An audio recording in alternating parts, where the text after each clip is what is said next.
Hi hello friends, welcome to BNS tech Guru class. So ನಿಮ್ಮ last ಕ್ಲಾಸ್ನಲ್ಲಿ ನಾವು ನಿಮಗೆ ಪ್ರಿಂಟರ್ನ ಬಗ್ಗೆ ಮಾಹಿತಿ ಹೇಳಿದ್ದು ಪಾರ್ಟ್ 1 ಕ್ಲಾಸಲ್ಲಿ.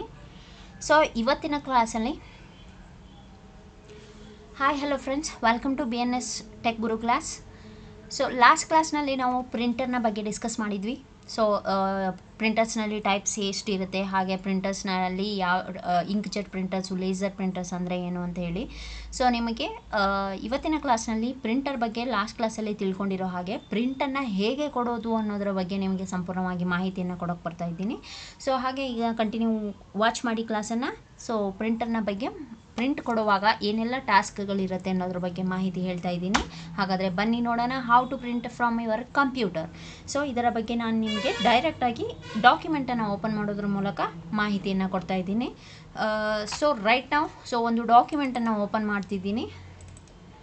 ಸೊ ಇವಾಗ ಯೂಶ್ವಲಿ ನಾವು ವರ್ಡ್ ಡಾಕ್ಯುಮೆಂಟಲ್ಲಿ ನಾವು ವರ್ಕ್ ಮಾಡಿದಾಗ, ನಾಟ್ ಓನ್ಲಿ ವರ್ಡ್, ಸೊ ಯಾವುದೇ ಡಾಕ್ಯುಮೆಂಟಲ್ಲಿ ವರ್ಕ್ ಮಾಡುವಾಗ ಸೊ ನಮಗೆ ಆ ಕಂಪ್ಲೀಟ್ ಕಾಪಿಯನ್ನು ಪ್ರಿಂಟ್ ಕೊಡಬೇಕಾದಾಗ ಸೊ ಒಂದು ಫೈಲ್ಗೆ ಹೋಗ್ಬಿಟ್ಟು ಪ್ರಿಂಟ್ ಕೊಡೋದು, ಅದರ್ವೈಸ್ ಶಾರ್ಟ್ಕಟ್ ಕೀ ಯೂಸ್ ಮಾಡ್ತೀವಿ Ctrl+P ಅಂತ ಹೇಳಿ. ಸೊ Ctrl+P ಅಂದರೆ it will directly move to the printing dialog box. So ಇಲ್ಲಿ ಪ್ರಿಂಟ್ ಬಂದಾಗ ನಮಗೆ ಡೈರೆಕ್ಟಾಗಿ ಪ್ರಿಂಟರ್ ಏನು ಮಾಡುತ್ತೆ, ಪ್ರಿಂಟನ್ನು ಕೊಟ್ಬಿಡೋದಿಲ್ಲ. So first of all it will show as ಏನಂತ ಹೇಳಿ, ಇಲ್ಲಿ ನಮಗೆ ಪ್ರಿಂಟ್ ಪ್ರಿವ್ಯೂ ಅಂತ ಕರಿತೀವಿ ಇದಕ್ಕೆ. ಅಂದರೆ before print it is going to view. So ಅದಕ್ಕೆ ಇದನ್ನು ಪ್ರಿಂಟ್ ಪ್ರಿವ್ಯೂ ಅಂತ ಹೇಳ್ತೀವಿ. ಸೊ ಇದನ್ನು ನಾವು ಏನಕ್ಕೆ ತೋರಿಸುತ್ತೆ ಅಂದರೆ, so any line breaking, so ಅಲ್ಲಿ ವರ್ಡ್ ಬ್ರೇಕಿಂಗ್ ಆದಾಗ, ಸೊ ಜಾಸ್ತಿ ಸ್ಪೇಸ್ ಬಂದಾಗ ನಮಗೆ ಐಡೆಂಟಿಫೈ ಆಗುತ್ತೆ ಇದರಲ್ಲಿ ನೋಡಿದ ತಕ್ಷಣ. ಸೊ ಇದರಲ್ಲಿ ಫಾಲ್ಟ್ ಆಗಿದೆ ಅಂತ ಗೊತ್ತಾದಾಗ ಮತ್ತೆ ನಾವು ಎಸ್ಕೇಪ್ ಹೊಡೆದ್ಬಿಟ್ಟು ಸರಿ ಮಾಡಿಕೊಂಡು ಮತ್ತೆ Ctrl+P ಕೊಡ್ಬೋದು. ಸೊ ಹಾಗಾಗಿ ಇದನ್ನು ಪ್ರಿಂಟ್ ಪ್ರಿವ್ಯೂ ಅಂತ ಕರಿತೀವಿ. ಇದರಲ್ಲಿ ಚೆಕ್ ಮಾಡ್ಕೊಂಡು ಆದಮೇಲೆ whether it is final copy, ಇದನ್ನು you can move to the print ಅಂದಾಗ ನೀವು ಇಲ್ಲಿ ಪ್ರಿಂಟ್ ಬಟನ್ ಏನು ಕಾಣಿಸುತ್ತೆ ಇದನ್ನು ಪ್ರೆಸ್ ಮಾಡಬೇಕು. ಸೊ ಡೈರೆಕ್ಟಾಗಿ ಪ್ರಿಂಟನ್ನು ತೆಗೆದುಕೊಡುತ್ತೆ.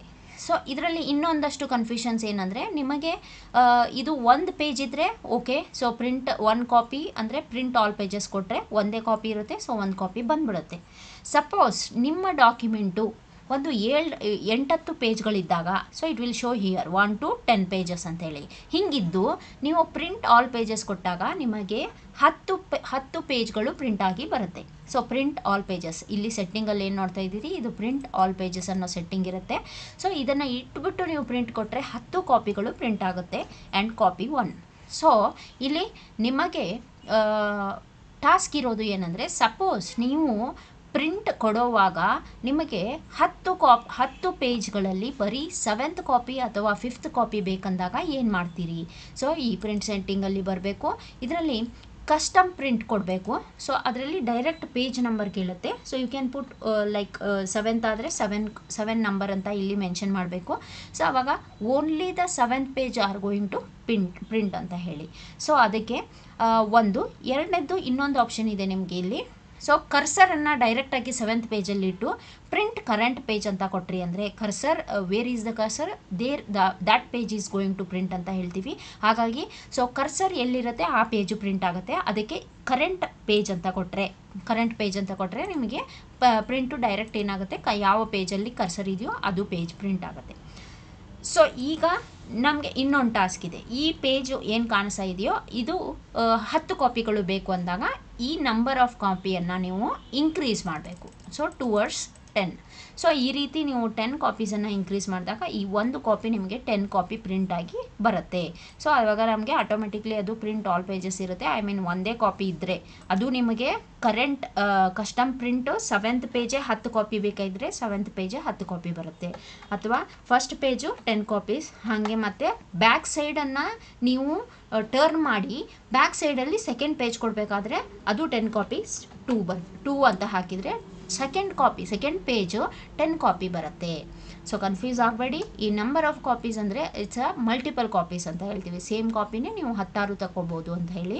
ಸೊ ಇಲ್ಲಿ ಮತ್ತೆ ರಿಪೀಟ್ ಬ್ಯಾಕ್ ಬರೋದಾದರೆ ಪ್ರಿಂಟ್ ಆಲ್ ಪೇಜಸ್ ಅಂದರೆ ನೀವು 10 ಕಾಪಿಯನ್ನು ಇಲ್ಲಿ ಪೇಜ್ಗಳು ಏನು ಕಾಣಿಸ್ತಾ ಇದೆಯೋ 10 ಪೇಜ್ಗಳಿದ್ದು ನೀವು ಪ್ರಿಂಟ್ ಆಲ್ ಪೇಜಸ್ ಇಟ್ಟರೆ ಒಂದು ಸೈಡ್ ಬರುತ್ತೆ.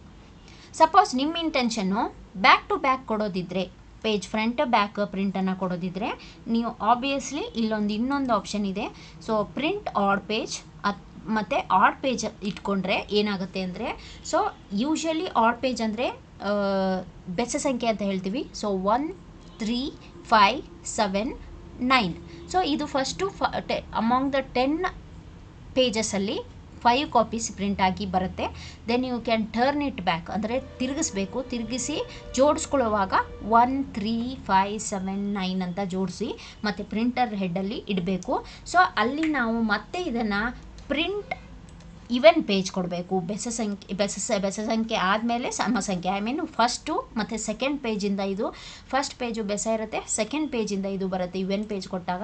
ಸೆಕೆಂಡ್ 4 ಮತ್ತು 6 8 10. ಸೊ ಅಲ್ಲಿಗೆ ನಿಮಗೆ 10 ಕಾಪೀಸ್ಗಳು ಏನು ಪ್ರಿಂಟ್ ಕೊಡಬೇಕಾಗಿರೋ ಪೇಜ್ಗಳು ಇತ್ತೋ ಅದು ನಿಮಗೆ 5 ಕಾಪೀಸ್ ಬರುತ್ತೆ. ಅಂದರೆ ಬ್ಯಾಕ್ ಟು ಬ್ಯಾಕ್ ತೆಗೆದಾಗ 10 ಪೇಜ್ಗಳು ಬ್ಯಾಕ್ ಟು ಬ್ಯಾಕ್ ತೆಗೆದಾಗ 5 ಪೇಜ್ ಆಗುತ್ತೆ. ಹಾಗಾಗಿ ನೀವು ಫ್ರಂಟ್ ಟು ಬ್ಯಾಕು ಪ್ರಿಂಟ್ ಕೊಡ್ಬೋದು ಅಂತ ಹೇಳಿ. ಸೊ ಆದರೆ ನಿಮಗೆ ಹಾಗೂ ಕನ್ಫ್ಯೂಷನ್ ಇದ್ದರೆ ನೀವೇನು ಮಾಡ್ತೀರಿ ಅಂದರೆ, ಕಸ್ಟಮ್ ಪ್ರಿಂಟ್ ಅಂತ ಕೊಟ್ಟು ಫಸ್ಟು 1 ಅಂತ ಕೊಡಿ. ಸೊ ಅದನ್ನು ತಿರುಗಿಸಿ ಹಾಕಿ ನೀವು ಆಮೇಲೆ ಸೆಕೆಂಡ್ ಅಂತ ಕೊಡಿ, ಮತ್ತೆ ಒಂದು ಹೊಸ ಪೇಜಲ್ಲಿ ಥರ್ಡ್ ಪ್ರಿಂಟ್ ಕೊಡಿ, ನಂತರ ಮತ್ತೆ ತಿರುಗಿಸಿ ಹಾಕಿ 4 ಕೊಡಿ. ಹೀಗೂ ಮಾಡ್ಬೋದು. ಆದರೆ ನಿಮಗೆ ಹೆವಿ ಇದ್ದಾಗ, ಅಂದರೆ 20 to 30 ಪೇಜ್ಗಳಿದ್ದಾಗ ನೀವು 10 ಪೇಜ್ಗಳನ್ನೇ ಬ್ಯಾಕ್ ಟು ಬ್ಯಾಕ್ ತಕ್ಕೋಬೋದು. ಒಟ್ಟಿಗೆ ಪ್ರಿಂಟ್ ಕೊಡಬಾರ್ದು. I mean print even page odd page ಒಮ್ಮೆ ಕೊಟ್ಬಿಟ್ರಿ ಅಂದರೆ ಸಮ್ಟೈಮ್ಸ್ ಪೇಪರ್ಗಳು ಒಂದಕ್ಕೊಂದು ಅಂಟ್ಕೊಂಡಿರುತ್ತೆ. ಸೊ ಆ ಟೈಮಲ್ಲಿ ನಿಮಗೆ ಪ್ರಿಂಟರ್ ಏನು ಮಾಡುತ್ತೆ, 2 ಶೀಟ್ಗಳನ್ನು ತೊಗೊಂಡ್ಬಿಡುತ್ತೆ. ಹಾಗಾಗಿ ಒಂದು 30 to 40 ಕಾಪಿಗಳು ಅಥವಾ 20 ಕಾಪಿಗಳು ಹೀಗೆ ತೆಗೆಯೋದಿದ್ದಾಗ ಅದನ್ನು ಬೈಫರಿಕೇಟ್ ಮಾಡ್ಕೊಳ್ಳಿ, 10 copy. Then it will easy to handle ಅಂತ ಹೇಳ್ತೀವಿ. ಬಿಕಾಸ್ ನೀವು ಬ್ಯಾಕ್ ಟು ಬ್ಯಾಕ್ ಪ್ರಿಂಟ್ ಕೊಡುವಾಗ ಡಬಲ್ ಕಾಪಿ ಏನಾದರೂ ಪ್ರಿಂಟ್ ತೊಗೊಂಡ್ಬಿಡ್ತು ಅಂದರೆ ನಿಮಗೆ ಅಲ್ಲಿ ಒಂದು ಕಾಪಿ ಸ್ಕಿಪ್ ಆಗುತ್ತೆ. ಆ ರೀಸನ್ಗೋಸ್ಕರ. ಆ್ಯಂಡ್ ಇಲ್ಲಿ ನಮಗೆ ನಂಬರ್ ಆಫ್ ಕಾಪೀಸ್ ಇಂಪಾರ್ಟೆಂಟ್ ಆಗುತ್ತೆ. ಆ್ಯಂಡ್ ಇಲ್ಲಿ ನೀವು ಯಾವ ಪ್ರಿಂಟರನ್ನು ಜೋಡಿಸಿರ್ತೀರಿ ಅದು ರೈಟ್ ಮಾರ್ಕ್ ಇರುತ್ತೆ. ಸೊ ಅದೇ ಸೆಲೆಕ್ಟ್ ಇದ್ದರೆ ಪ್ರಿಂಟ್ ಬರುತ್ತೆ, ಇಲ್ಲಾಂದರೆ ಬರೋದಿಲ್ಲ. ದೆನ್ ಸೆಟ್ಟಿಂಗ್ಸಲ್ಲಿ print all pages, current page, custom print, odd page, even page, ಇದಿಷ್ಟು ಇಂಪಾರ್ಟೆಂಟ್ ಆಗುತ್ತೆ. And rest all page orientation, margin ಇದೆಲ್ಲ ನಮಗೆ ವರ್ಕ್ ಮಾಡುವಾಗಲೇ ಸೆಟ್ಟಿಂಗ್ ಮಾಡ್ಕೊಂಡ್ಬಿಡ್ತೀವಿ ನಾವು ಪೇಜ್ ಸೆಟಪ್ಪಲ್ಲಿ. ಸೊ ಹೀಗಾಗಿ ನಾವು ಇಲ್ಲಿ ಲೇಔಟಲ್ಲೇ ನಾವು ಸೆಟ್ಟಿಂಗ್ಸನ್ನು ಮಾಡ್ಕೊಳ್ಳೋದ್ರಿಂದ ನಮಗೆ ಮತ್ತೆ ಪ್ರಿಂಟರಲ್ಲಿ ಇದರ ಸೆಟ್ಟಿಂಗ್ಸ್ ಅವಶ್ಯಕತೆ ಇಲ್ಲ ಅಂತ ಹೇಳಿ.